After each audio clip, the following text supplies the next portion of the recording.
Hello, test paper of 27th December, J-main. So let's discuss it. Question number one, it says the moment of inertia of a solid sphere about its center, axis passing through its center, is 2 by 5 mr square. Moment of inertia about x is tangential to the surfaces. Well, these options are wrongly placed, so it's going to be bonus, of course. But if we need to calculate, then how it's going to work calculated. So you will say that this is a sphere, and if you consider an axis which is passing through the center, that's going to be diameter. This moment of inertia you can call it ICM, and it's given as mr square into 2 by 5. That's the formula.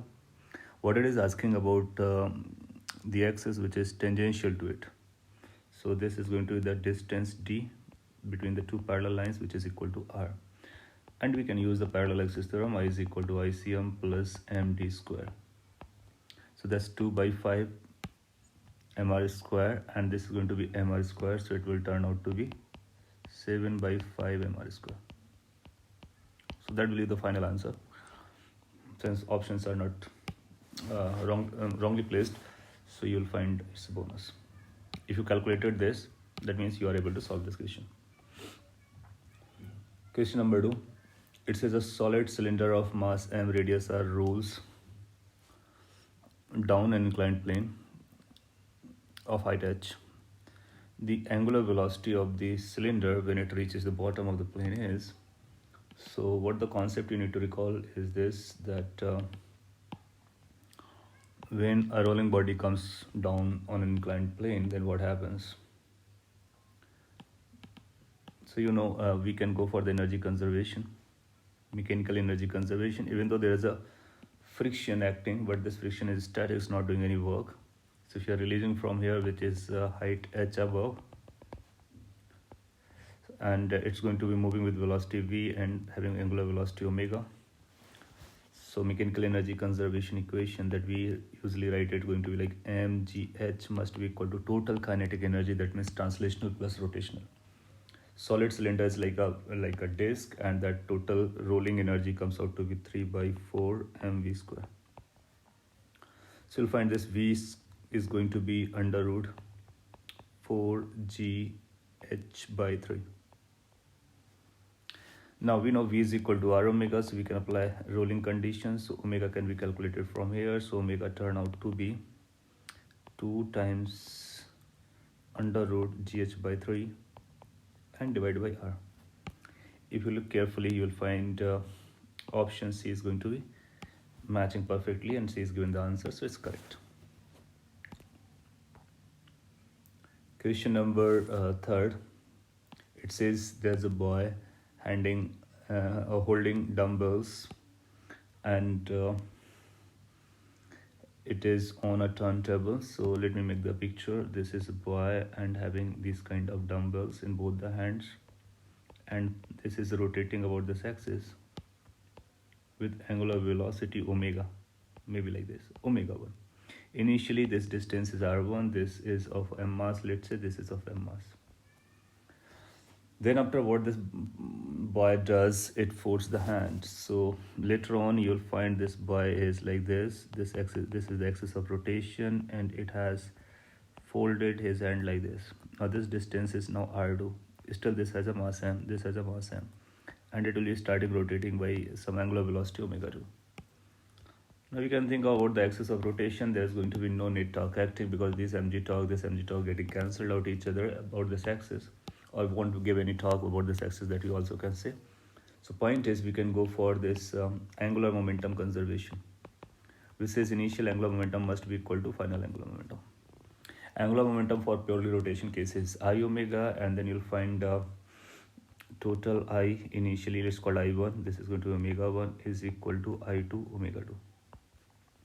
Now there is going to be mass of the boy, but you will find the mass of the boy will have no contribution in moment of inertia, because the axis of rotation is this. So you will find these masses are going to decide the moment of inertia. So we can say it's going to be like twice m r1 square. That's the moment of inertia for the first case, omega 1. In the second case, you'll find it's going to be like twice m r2 square, and then omega 2. Why twice m? Because there are two dumbbells. So from here it's done. We need to find omega 2. So you can say omega 2 is going to be like omega 1 r1 squared divided by r2 square.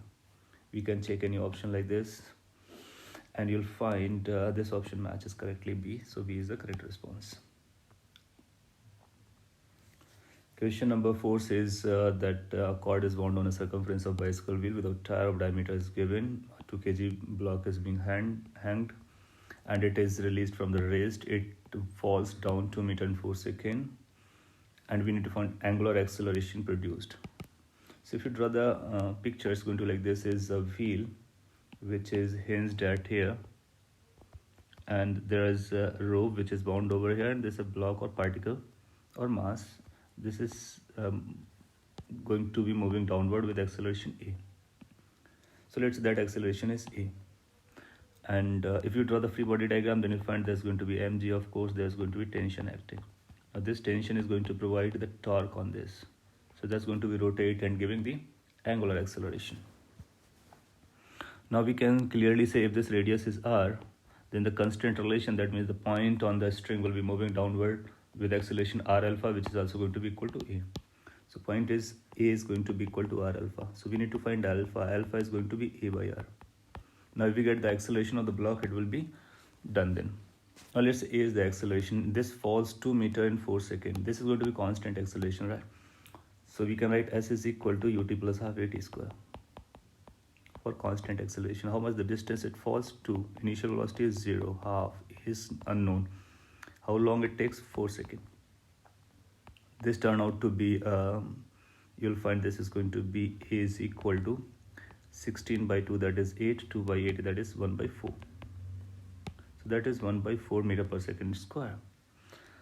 And we need to know alpha, so alpha is going to be a by r, that means 1 by 4 divided by r. R is the radius, and you will find diameter is 1 meter, so radius is going to be 1 by 2. So it turned out to be 1 by 2 ultimately, that is 0.5 radian per second square.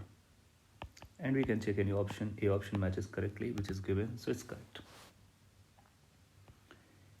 Question number 5. It says a circular disc rolls down an inclined plane without slip. What fraction of total total energy is translational? So we know the kinetic energy of translational is half mv square if it is the velocity, if it is having the velocity v. And we also know the total kinetic energy. This is translational motion.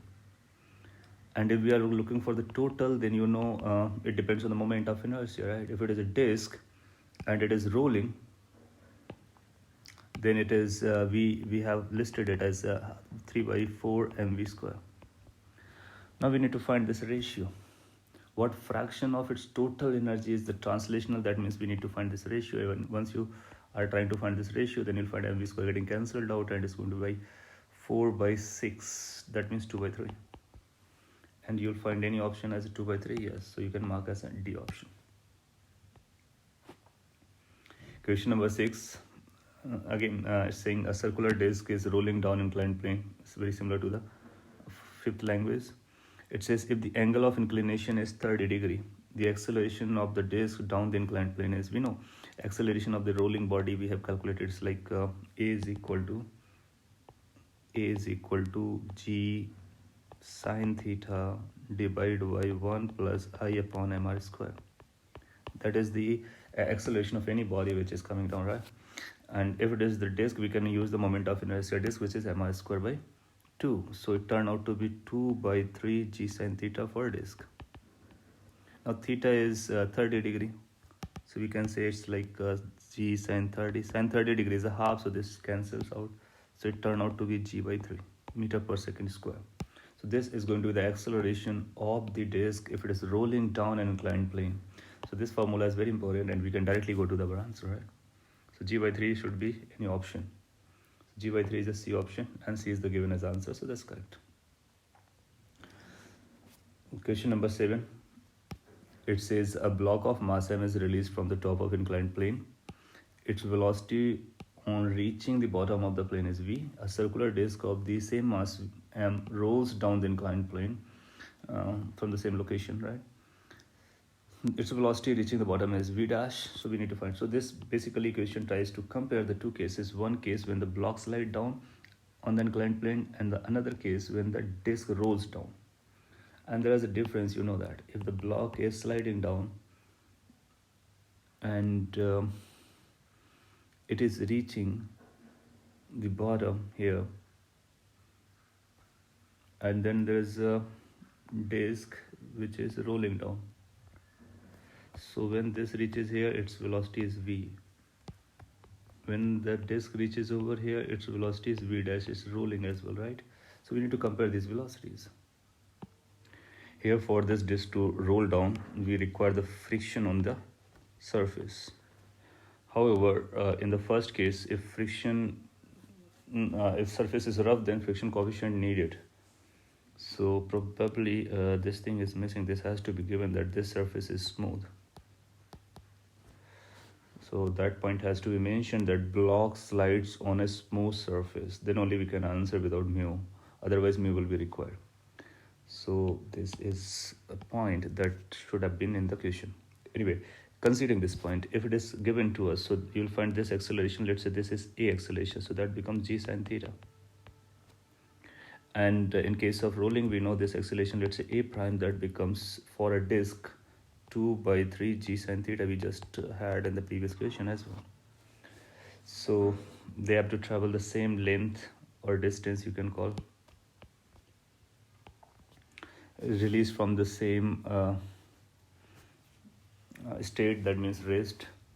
So we can write v square is equal to 0 plus 2as v dash square is equal to 0 plus 2a dash s. So we can say v square or v dash square divided by v square. This is going to be a dash upon a. Now if we divide this a dash upon a, then you'll find it's going to be 2/3. So what is v dash by v? That is coming as 2/3. So this will be coming as a B option. But there is one point to consider. That point is smooth has to be mentioned. Otherwise this acceleration goes like this, minus mu g cos theta, and this mu will be required and we won't get any option out of it. So that point has to be given, and if at all that is given, we can get answer like this. So this has one correction point, and the correction point is that the block moves down on a smooth surface, right? Now let's come to the question number D. Sorry, question number 8, pardon. Its answer is given as a D. We will check whether D is correct or not. It says two circular loops A and B of radii r and 2 r respectively are made of same material. Their moment of inertia is about the axis passing through the center and perpendicular to the plane is IA and IB. Now we know the moment of inertia in this condition of a circular loop is given as the mass of A, radius of A square, mr square. Now mass of A is going to be the density of A into the length that we are using, or density. We can use this linear density, so lambda A, into the length, which is going to be 2 pi, the radius which is r, into the square of the radius which is r square. So it turned out to be 2 pi lambda. Now lambda A and lambda B are going to be same because they are made up of the same material, so we can write it as a lambda, and that is come out to be r cube. Then after moment of inertia of B, we can write in a similar fashion. So density is going to be lambda, same material, 2 pi into the radius which is twice r, that's the total mass, into r square, that means 2r square. When you simplify, then you'll find it's going to be like 8 times 2 pi lambda r cube. When we have a ratio, then it turns out to be 1/8. Hence D option is given. D is correct. Question number 9, again similar type question. It says made of the same material of the densities are known to us. When it is talking about a material, right, so we need to go for the density. And if it is same material, that means densities are identical. Dimensions we need to watch out. Here the materials are different, so their densities are known to us. And the spheres it is talking about, right? And both have the same radius. So moment of inertia of a sphere about diameter is given as a 2/5 mr square. Now radius is identical, so mass will be different. So we can say IA upon IB, that means moment of inertia of these two bodies is going to be equal to MA upon MB. Now that's going to be density, into volume are going to be identical because again their radius are identical. So you'll find it turn out to be the ratio of the densities, and C option matches, and that's given. Question number 10. It says a sphere of mass this and radius this inclined plane, and is moving on that. Minimum coefficient required for rolling down. So we know mu minimum we have calculated for all bodies. So mu minimum formula turn out to be like tan theta divided by 1 plus mr square by I. If you can remember this, you can find it for any body which is rolling down.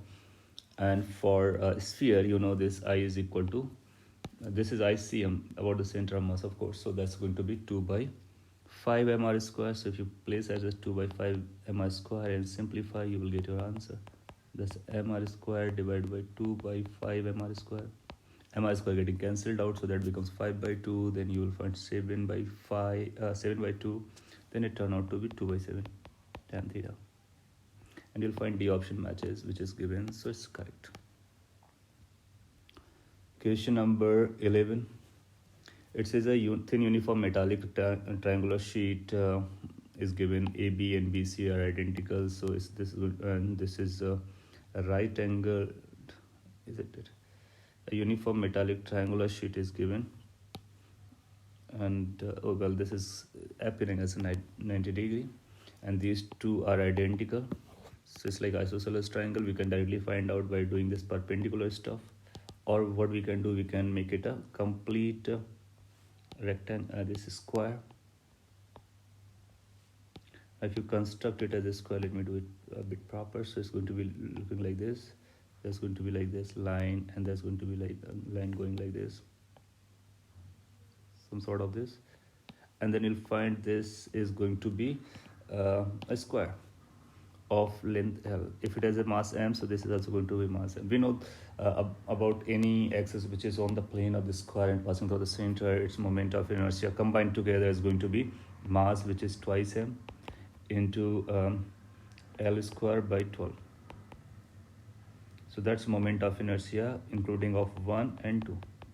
And you will have first part and second part, they will have equal share.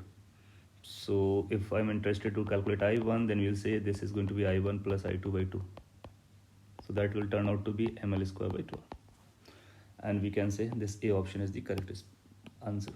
So either you can use the triangular formula, or you can complete it, make a square, and then you can use the concept or formula of moment of inertia of a square plate.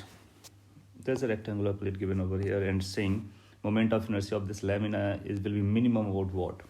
So AB, BC, their number is equal to A. So AB is known to us. So AB is equal to A, and BC is going to be twice A. So that is going to be twice A. Anyway, so we know about these things. Like we can see the options which axes it is giving. So it's saying BC, AB, HF, EG. BC, about this we know how to find it out. This is going to be m a square by 3. Then AB we need to calculate, we can find out. HF we can find out. EG we can find out. We can compare, then we can find which one is the least out of the 4 options, and that will be correct. You can check it. Question number 13.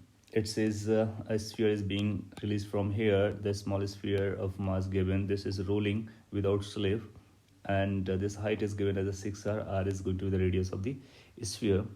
What is the speed of the sphere when it reaches to at the B point at a height r above the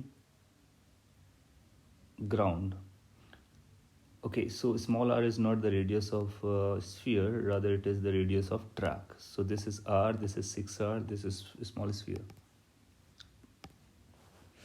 And a small solid sphere of mass m, this mass is given to us. And it is asking about the speed. Okay, so we can say that it is rolling and coming over here. If it has a speed, it's a v. This v we need to find out. So we need to check how much distance it has gone down. So you will find this is going to be the height it came down up to. That means this is the height it came. which is basically 6r minus r.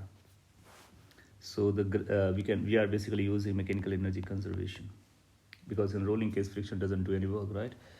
And we will say this m, the mass of the sphere, g into the height up to which it came, 6r minus r. This must be gone into the total kinetic energy of sphere, and we know the solid sphere total kinetic energy is 7 by 10 mv square, including its rotational aspect. And that's done. So you'll find this, it turned out to be 5r, so we're multiplying this 10, that's will 50 gr divided by 7, m is getting cancelled out, and then take a square root to get the b value. So you'll find b option matching perfectly, hence you are going to mark b, which is given, so it's correct. Now question number 14, it says a cylinder of mass m has length L, and that is root 3 times its radius. What is the ratio of its moment of inertia about its axis? And that about an axis passing through its center and perpendicular to the axis. So the second moment of inertia is good one. So let me explain what that is.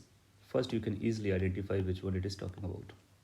So this is a cylinder, and let me show like this, so you are able to connect it. These are its circular faces. When it says this moment of inertia about its axis, that means it is talking about this. And this moment of inertia, we say I1, that's going to be mr square by 2 if it is solid cylinder. When it says cylinder, it means it's solid. So it's going to be like disk of this, and getting of disk, it's going to be like mr square by 2. Another moment of inertia that is talking about is perpendicular axis, and its length is known to us, that's length, and that's a radius. So you'll find that when we are calculating I1, we do not require the L. The mass take care of it. However, when we are calculating the moment of inertia I2 about this perpendicular bisector, so this will be using this length as well, because that length is also talking about the spread of the mass. R is also talking about the spread of the mass. And you can remember this I2 comes out to be mr square by 4 plus ml square by 12. Very important result. This is for solid case. If this would have been hollow, then what this have been, so I'm also giving the formula, this you can verify. This is going to be mr square by 2 plus ml square by 12. So this turned out for hollow case. So if it is coming, you can directly use it. Anyway, once we know this I1, now in this case we need to use this solid case. So this is L is root 3 times R. So L is given as root 3 times R. And it is asking about finding the ratio of moment of inertia. That means it is asking about I1 and I2. Now you see I1 is mr square by 2. I2 is mr square by 4 plus ml square by 12, m by 12. L square can be rewritten like this, 3r square. Now you can cancel out mr square from upside downside, so it will be half upside. Downside you'll find it's 1 by 4 plus 3 by 12, that is 1 by 4. And you'll find that's also 1 by 2, 1 by 2, 1 by 2 is 1. So this ratio comes out to be 1. So A will be the right response. Minded, these expressions of moment of inertia are very important. If you want to derive how the derivation will go, you go for x distance, take a small strip, and in case of solid it's going to be disk, in case of hollow it's going to be ring, then go for this axis, then use parallel axis, then integrate it. What you are not supposed to do, use perpendicular axis theorem, because this is 3-dimensional body, and in 3-dimensional body perpendicular axis theorem does not applicable, or is not applicable, right? So that's 14th. Question number 15, that's also good one. It says out of this disk, a circular portion of diameter r is cut from a uniform circular disk of mass m, radius r. So that was originally having mass m and radius r. Moment of inertia of the shaded portion we need to find out about. So what we say, that resultant moment of inertia is going to be the original of the disk is going to be mr square by 2 minus that of removed. Now removed portion is a disk. Its moment of inertia about O axis we need to find out. So first we will go to its center. So you'll find it like its own, this, let's say mass is m dash. So its radius is r by 2. So about its center, basically what we are trying to use is ICM plus md square. So we are calculating the moment of inertia of this disk about its center, then we'll be transporting out to this axis. So if I write directly, ICM is going to be m dash, its radius is r by 2 square by 2. So it's like mr square by 2 formula we are applying, plus this m dash, this distance we are going to look at. And if you're looking at that distance, then you'll find it's going to be, of course, r by 2, this radius. So it's going to like this, plus mr by 2 square.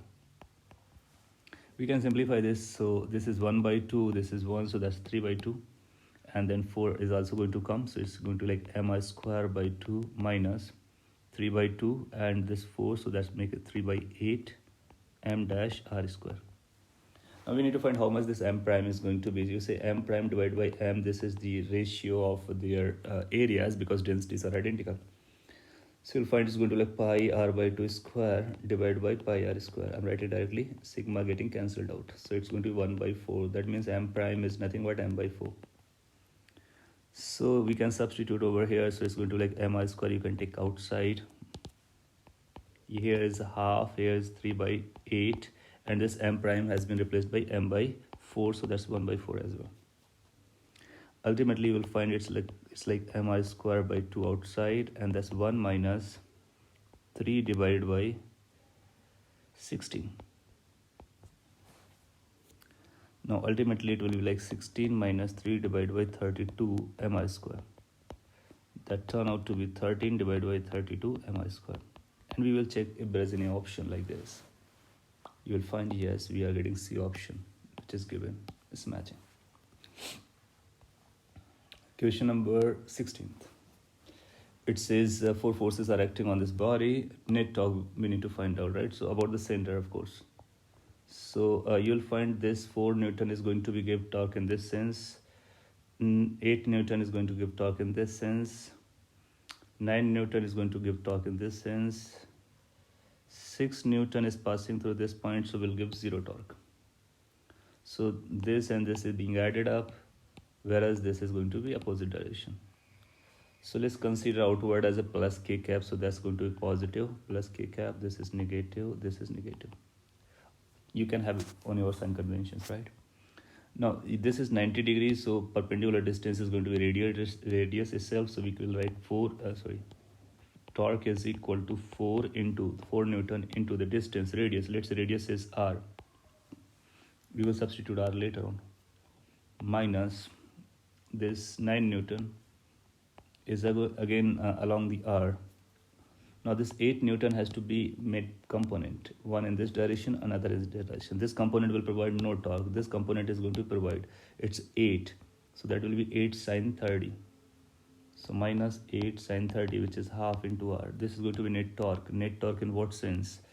In k cap, or in this sense, anti-clockwise sense. Since it is coming negative, so its answer has to be clockwise. So we can say this is going to be, you subtract it, so it's like 5r plus 4r. That is basically 9r. This is otherwise sense. I have changed the direction, right? So I have made this positive, this negative, so this arrow has to be reversed. So magnitude is 9r, and it has to be clockwise. So it won't be anti-clockwise. There are 3 options of clockwise. Now we need to calculate the magnitude as well, right? So you'll find this r is 0.2 meter. So it's like 1.8 Newton meter clockwise. B matches. B is given. So it's okay. 16th is done. Question number 17, it says the moment of inertia of the plate about an axis passing through O perpendicular to the plane of the plate is. So it passing through O and perpendicular to the plane of the plate. So let's call it a IO. And any 2 axes which is perpendicular to each other and in the plane, we can use them, right? It's a square plate. So we know all these axes are identical, right? So you will find I1, I3, I2, I4 all will have the same moment of inertia as, and any two sum will give the answer. So any two sum like I1 plus I2, that will be the answer. I2 plus I3, that will be the answer. I1 plus I3, that can be the answer. I1 plus I4, that can be the answer. Any two sum will be the answer because we know all are going to be same. So these are basically saying double, that cannot be the case. This is also double, that cannot be the case. This is the only the case that is single. So we can answer it. Angular momentum of the disk about 0.2 we have calculated, right? So you'll find this is going to be RCM. So because of translational you will find, and because of translation it is going to be in this sense, because of rotation in this sense, the both will be added up, and because of translation it comes out to be MVR, and because of rotation it's going to be ICM omega. Since it's a disk, so MR square by 2 omega. Now it's rolling as well, so V is equal to R omega. So we can substitute V as R omega, so that's like M R omega is M R square omega, this number, and this is M R square omega by 2. So 1 plus 1 by 2 is 3 by 2. So 3 by 2 should be our response. C option is the correct answer. A cylinder rolls up an inclined plane, reaches some height, and then roll down without slip. Throughout these motions, the direction of frictional force where acts. So we know when a cylinder rolls up or rolls down, in either case you'll find friction acts upward. You got this statement in the class, right? And in both the journey, it's acting upward, you can think of. So we will be marking up in both cases. Next is question number 20th. It says the angular velocity of the system just after the collision, and collision is like this bullet gets embedded in this. So this is the initial scenario. Then you can say in the final case it would look like this. There is a bullet embedded and it will be rotating with omega. Now we can go for angular momentum conservation about O. Then you'll say it's going to like MVL. This was the momentum because of this angular momentum, and the rod was at rest. Finally, everything was rotating. I omega. So what this omega is going to be, it's like MVL divided by I. Now we need to know what this moment of inertia is, right? So moment of inertia is going to be that of the rod, which is ML square by 3, you can think of. And that of the particle, which is going to be ML square, chota wala m. So it's going to be like small m VL divided by capital M L square by 3 plus small m L square. You can cancel out this L, simplify, 3 goes upside, so 3 mv divided by capital M plus 3 small m into L. You can check if you get such an option. C option is there. You can mark it. Question number 21. Now there is numerical types. So it says a circular disk of mass m rolls on horizontal surface with a constant speed. Its kinetic energy. We know that the kinetic energy directly of the disk is K, total K in rolling case is 3 by 4 mv square. So it's n by 4, so n must be 3. It's one liner, isn't it? Question number 22nd. It says a rod of length L is suspended from one end and passing through its end point perpendicular to the length, some sort of this.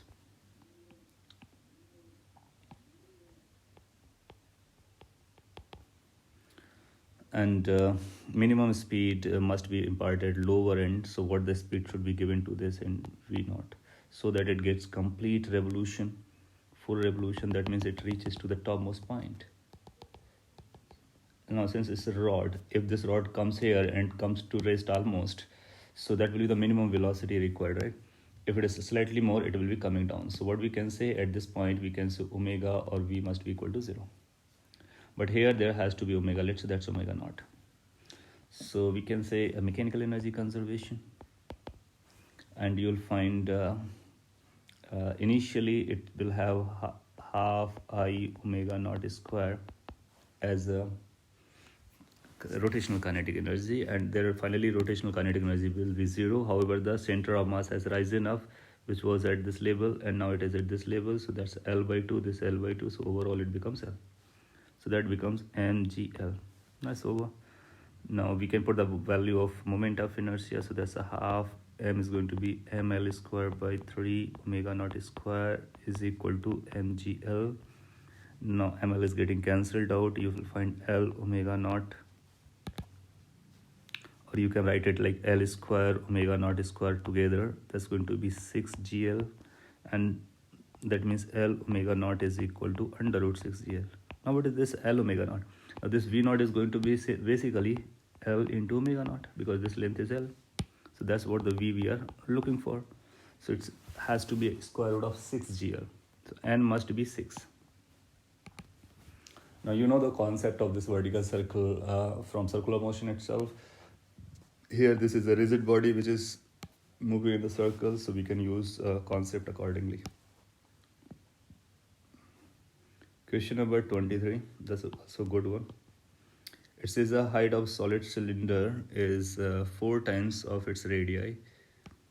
It is kept vertically at equal to 0. So let's say this is solid cylinder and is placed vertically.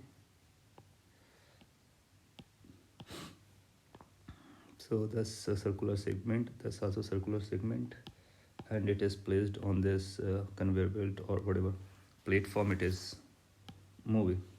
Okay. So this platform is moving with velocity v, which is 2.45 t square. Now if you watch from here, then you'll find it's going to be having acceleration from the ground itself, so it's going to be like dv by dt. So if you multiply, so it's going to differentiate it, so it's going to be like 0.9, right? 4.9 t. You can take the calculation. So that's acceleration. That means acceleration is changing over the time. Now, with respect to the built frame, you will find at the center there is going to be a force acting called M into A. That's called shear force. And because of this, you'll find the normal relation will be shifting towards this direction ultimately when it is coming to the toppling. So let's the time has come when it is toppling, so normal relation is at the bottom, this corner. Now you'll find there's going to be a force called gravity acting at the center of mass itself, downwards. Now you'll find its radius is given as r and its length is given as, or height, you can think of whatever you call it as. This is 4 times of radii, that's what it says. Somewhere it's written, yes, 4 times of radius. So that's 4r. So we will say a torque calculation at toppling condition from this point, torque. So you'll find this MA into the perpendicular distance, which is going to be h by 2, must be balancing this mg into r. In place of h, we can write 4r. So you'll find like m getting cancelled out. A into 4r by 2 is equal to gr. That says A is equal to g by 2. You can check it, right? So if it is coming g by 2 and A is this, so we will say this must be equal to 4.9 t. Now we are interested in t, so t is coming as g divided by 2 into 4.9. Now g is 9.8. Divided by this also becomes 9.8. So 1 second. Now you might think like, why we use z as a 9.8, why not 10? So this number tells you like this 9.8 is a good number, and we know g is 9.8. So 1 is going to be correct response. Question number 24, it says 2 blocks of mass 1 kg, 2 kg are suspended at the end of a light string passing over a frictionless pulley. Mass is this, radius is this. When the masses are released, acceleration would be what? So we have directly formed these relations as a standard questions, right? And if you remember, so we had this thing like, if this is a block and if this is a block, let's say this is m1 mass, this is m2 mass, or m2 is heavier, so it's moving downward with A, so it's going to be move upward with A. This is also going to rotate, and its mass, let's say, is m and radius is r or something like that. So A turn out to be m2 minus m1 into g divided by m1 plus m2 plus m by 2. Remember this. Now if this pulley is massless, so this term gets off. So this is the case of Edward machine of light pulley, and if there is a pulley having a mass, this is the acceleration. Now you've got everything to put in this expression to get the value of A, and you can verify whether the answer comes 2. And then there is a last question. Last question says a particle performs uniform circular motion with an angular momentum L. If the angular frequency of the particle is doubled, its kinetic energy is halved, what happens to L? Uniform circular motion, then you know that uniform circular motion L is equal to mvr. And if you're looking for the kinetic energy is like half mv square.